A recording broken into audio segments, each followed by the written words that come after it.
독일에서 가장 오래된 도시 트리어라고 있습니다. 예. 거기에서 점토가 발견됐는데 이 점토를 빚은 인형을 이렇게 관심을 가졌죠. 네. 이게 위조품입니다. 오늘날에. 유대인의 증거를 독일에서 찾으니까. 그렇죠. 위조품이라고 밝혀졌는데 사실은 키텔은 이 이제 인형의 얼굴들이 로마 제국 변두리에 살던 순수한 아리안 게르만족이 유대인들의 공격적이며 불결한 성행위를 보고 분노를 표현한 얼굴이라고 얘기합니다. 키텔은 사실은 우리가 아까 말했다시피 신약 성서 사전을 네. 만든 사람이기도 하지만 사실은 키텔은 몇 가지 실수를 합니다.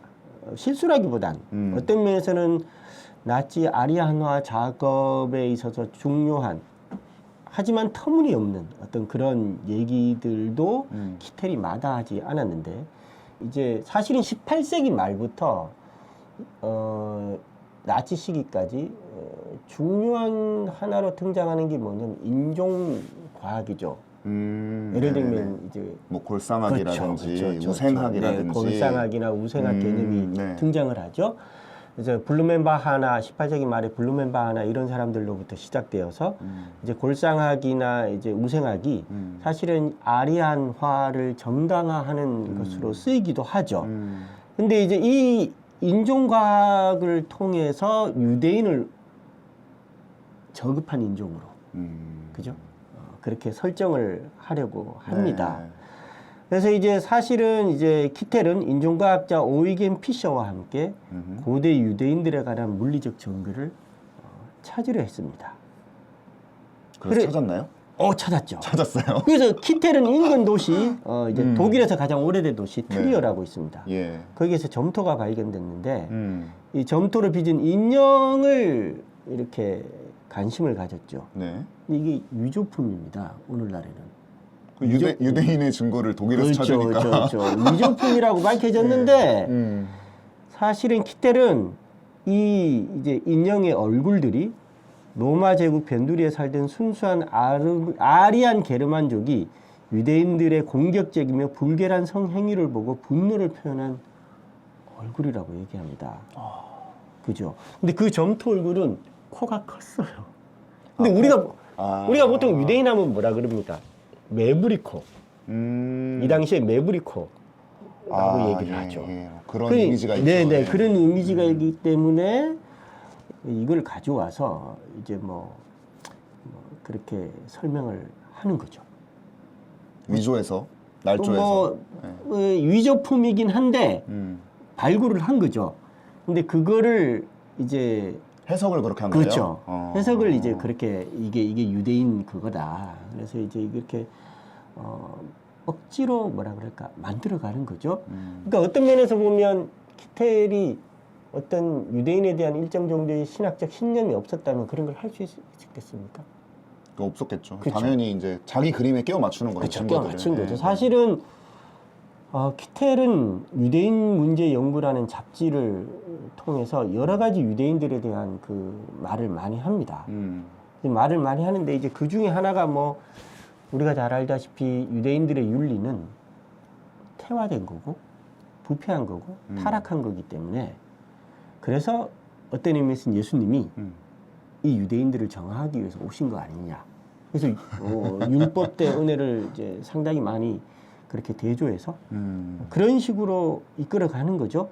그러니까 신학적으로 어떤 그런 신념들이 있었기 때문에 그래서 어떤 면에서는 유대교는 구약성서와 별로 관련이 없다.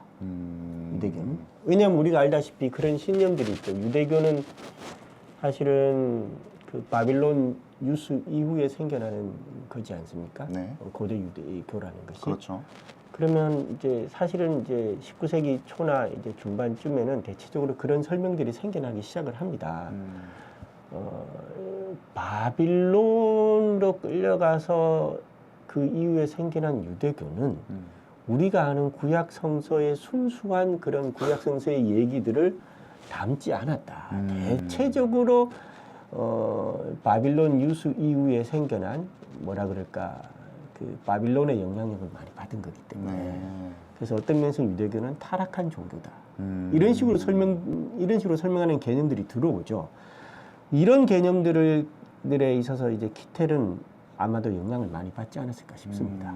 그렇기 때문에 이제 그런 얘기들을 이제 끌어간 거고, 그 다음에 또 하나는 뭐 우리가 잘 알지 않습니까? 시온 장로 의정서 이게 뭡니까? 뭐 잘 모르겠는데요. 그렇죠. 이게 이제 시온 장로 의정서라는 게 뭐냐면 19세기 말에 특별히 이제 20세기 이제 이 초어간에 이제 유대인 장로들이 세계를 장악하려고 계획하고 있다. 아, 이제 그런 음모론. 네, 그죠. 로스차일드 뭐 예. 돈이 많은 유대인, 이 돈하고 항상 유대인이 연결되지 그렇죠, 않습니까? 그렇죠. 예. 그래서 이제 뭐 이렇게 얘기를 해요.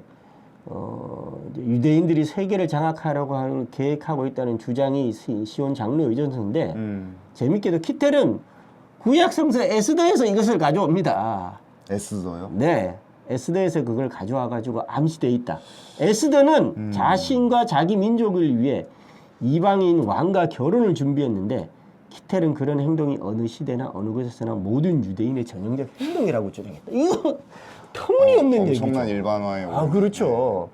에스더가 자기 민족을 위해서 이렇게 희생한 거를 가지고 그건 유대인들의 그냥 종특이다 이렇게 그렇죠. 종특이다 이렇게 해버린 얘기하는 거네요. 거죠. 그러니까 이제 이런 걸 시온 장로 의정서와 구약 성서를 엮어서 교묘하게. 아까 우리가 그 인형 얼굴도 그렇게 교묘하게 키텔이 네. 꾸며나가지 않습니까? 이런 식으로 하면 누구나 다 나쁜 놈으로 만들 수 있는 거예요. 아, 그렇죠. 사실. 그렇죠. 그런데 이게 사실은 키텔이 우리가 아까 말했다시피 신약 성서 사전을 10권이나 되는 걸 만든 네. B급 학자가 아니죠. A급 학자. A급 학자입니다.